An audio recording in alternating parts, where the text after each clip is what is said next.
Anxiety sufferers always seem to be looking for that elusive magic cure for anxiety.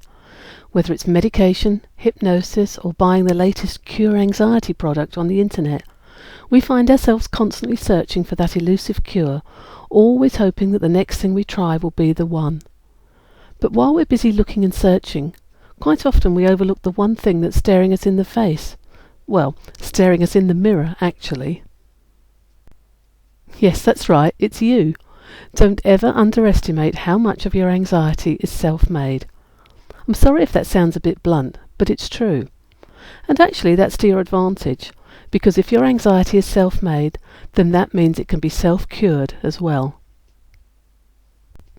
Quite often it's our own thoughts and reactions that lead us into having anxiety. We worry ourselves into a frenzy over what might happen or what someone might think about us. We worry about whether we can achieve the task we've set ourselves or keep the promises we've made. We worry about anything and everything. And then what do? We start worrying that we're worrying too much. Crazy, isn't it? So let's just stop and take a step back from all of this for a moment, okay? The whole situation about worrying is a classic example of how the human mind is easily swayed and easily distracted. Once one anxious thought creeps in, you whirl it round in your mind and then you give it all of your attention. And then what happens? Negative thoughts can't get a look in if you're busy concentrating 100% on just one thing. If you've never tried that out, then do give it a go. You'd be amazed at how much you can forget while you're totally focused on just one task, particularly if it's something you're really enjoying doing or something that's complicated and needs a lot of thought. This works in reverse too.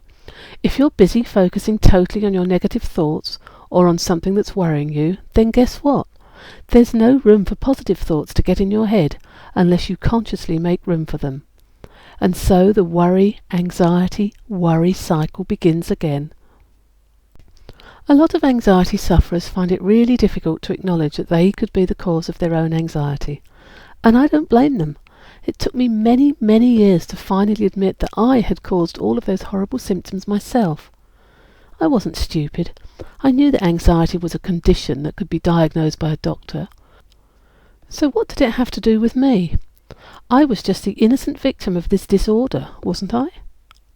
It was only after many years of reading up on how thoughts can influence your physical body that I came to realise that I really was my own worst enemy.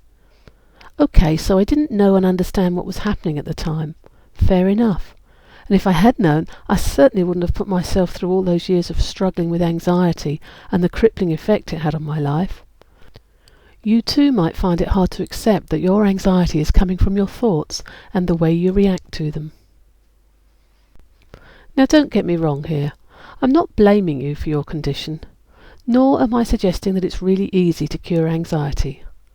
What I am saying, though, is that there are little changes that you can make gradually in your life. And these two things are classic examples of this. Practice focusing your thoughts. While you're busy focusing 100% on one thing, nothing else can get a look in. Try stepping back a bit from a problem and viewing it in a slightly different light. Quite often the situation turns out to be nowhere near as bad as you first thought it was. Remember, you're in charge. You're in charge of your thoughts, and you can control your reactions to those thoughts. Yes, it will take practice and persistence, but the rewards from doing this will be well worth making the effort.